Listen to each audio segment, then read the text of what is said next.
আজি কিছুদিনৰ আগতে মোৰ সামাজিক মাধ্যমত মানে ফেচবুকত মই নেমু গছৰ ডাল কেনেকৈ ধৰা হয় এই বিষয়ে কিছু এটা তথ্য দিছিলোঁ।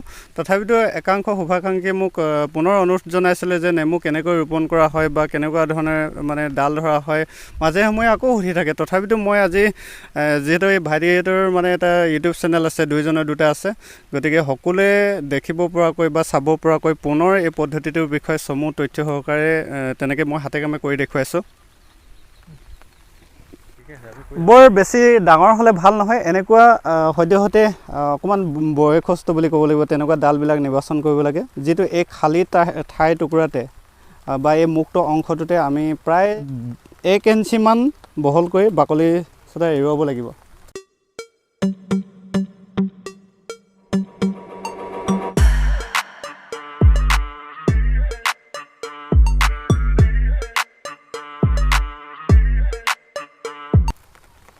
এইটো এতিয়া এৰুৱা হৈ গ'ল, ইয়াতে এতিয়া বান্ধি দিয়া হ'ব।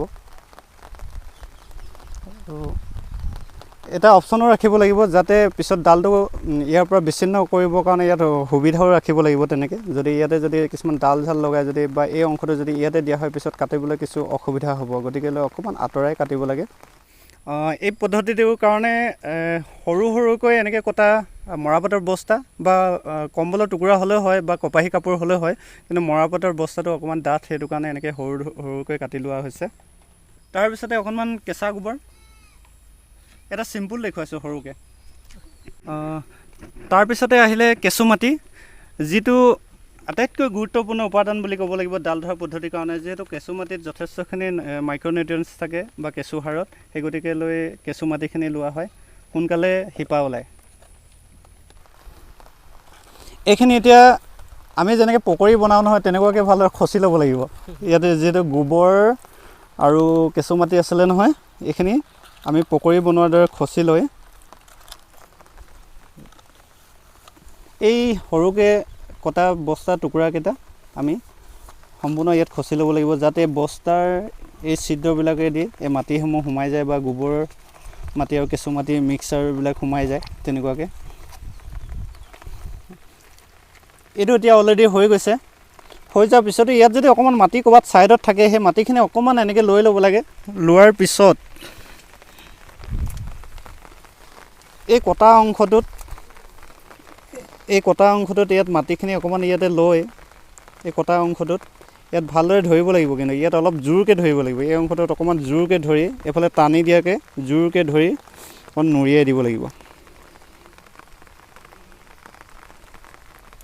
আৰু মাজৰ অংশটো বেছি ডাঙৰ হ'বৰ কাৰণে তেতিয়া অকণমান এই ছাইডৰবিলাক এনেকৈ চপাই ল'ব পৰা হয়, এনেদৰে চপাই ল'লেও একো নহয়।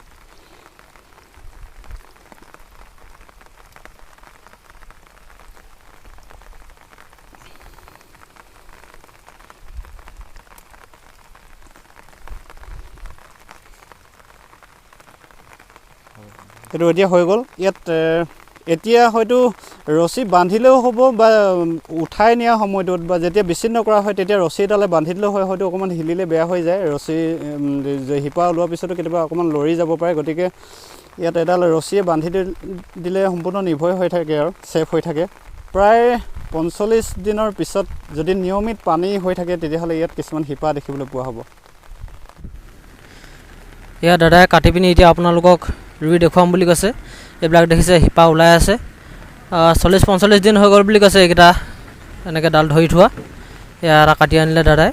এতিয়া ৰোপণ পদ্ধতিটো আপোনালোকক অলপ দেখাই দিব।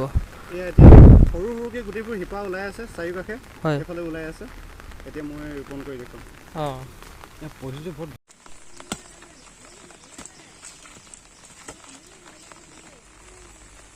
অলপমান এনেকৈ পচন সাৰ দিব লাগে, বৰ বেছিকৈ দিব লাগে বুলি কথা নাই, 2-1 কেজি দিব লাগে। আৰু নেমুটোতো আটাইতকৈ সহজ পদ্ধতিৰে ৰোপণ কৰা হয়, ইমান এটা মানে বেছি প্ৰস্তুত কৰাৰ প্ৰয়োজনেই নাই। মাটিডোখৰ যদি বাৰী হিচাপে পতা হয়, তেতিয়াহ'লে হাল চাল বাই ল'ব লাগে, আৰু যদি নল'লেও একো নাই, বাৰীৰ চাৰিসীমাত যদি লগাব খোজা হয় তেনেদৰে শাৰী শাৰীকৈ বাৰীত কাষত লগাই দিব লাগে। আৰু প্ৰতিটো গাঁতত অকণমান জৈৱিক সাৰ বা পচন সাৰ দিলেও হয়।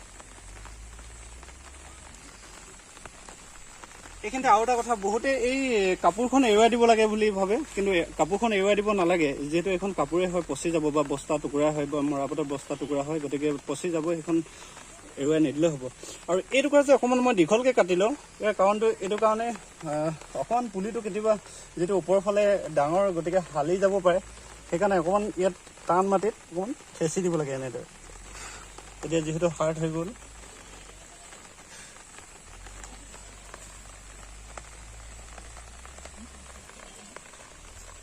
তাৰপিছত অকণমান জাবৰ দি দিব লাগে। মোৰ ইয়াত গোমধানৰ বাকলি আছে কাৰণে মই গোমধানৰ বাকলি দি দিছোঁ, আৰু যিকোনো জাবৰ দি দিব পৰা হয়, যাতে মাটিডোখৰ ফুফুলা হৈ থাকে। আৰু খেৰ নৰা এইবিলাক দিলেও হ'ব, যিকোনো জাবৰ দিলেও হ'ব। আৰু এইখিনিতে আৰু এটা কথা, ইয়াত কিছুমান বিশেষকৈ পুলিৰ অৱস্থাত কেইটামান মানে পোকে আক্ৰমণ কৰে ইয়াত।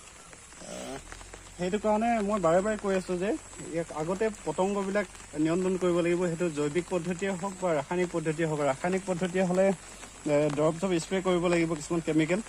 যদি জৈৱিক পদ্ধতিয়ে হয়, মই ক'লোৱে যে ফেৰমন টেপ অথবা এইটো য়েল্ল' ষ্টিকাৰ টেপ। য়েল্ল'টো সদ্যহতে নেমু গছত ব্যৱহাৰ নহয়, যিটো ব্লু ষ্টিকাৰ টেপ বুলি কোৱা হয়, সেইটো ব্যৱহাৰ কৰিলে হৈ গ'ল। গতিকে পতংগ যদি যেতিয়া নিয়ন্ত্ৰণত থাকিব, তেতিয়া পোকবিলাকো নিয়ন্ত্ৰণত থাকে। কথা আমাৰ বহুতে কয় যে চিডলেছ নেমু বুলি। চিডলেছ মানে কি, ভিতৰত যিটো গুটি নাথাকে।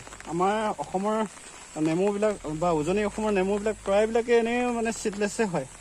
আৰু চিডটো কেতিয়া আহি পৰে, যেতিয়া নেকি আপডাল কৰা নহয়, হাবি হৈ যায়, পানীৰ পৰিমাণটো কম পায়, বিশেষকৈ সেই খৰাং ছিজনটো, তেতিয়া পুৰণা গছবিলাকত দুই এটা চিড দেখিবলৈ পোৱা যায়।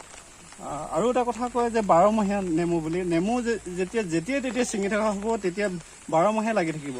কিন্তু নহয়, এতিয়া দামৰ কাৰণে বা কিবা এটা কাৰণত এতিয়া নেমুজোপা ছিঙাটো নহ'ল, আৰু অৱশেষৰ লগত থাকিলে, গছতে পকি থাকিলে, আৰু সেই নেমুজোপা কিন্তু তেতিয়া 12মহীয়া নহয়। আৰু যেতিয়া ছিঙি থকা হয়, তেতিয়া নেমুজোপা 12মহীয়া হয়।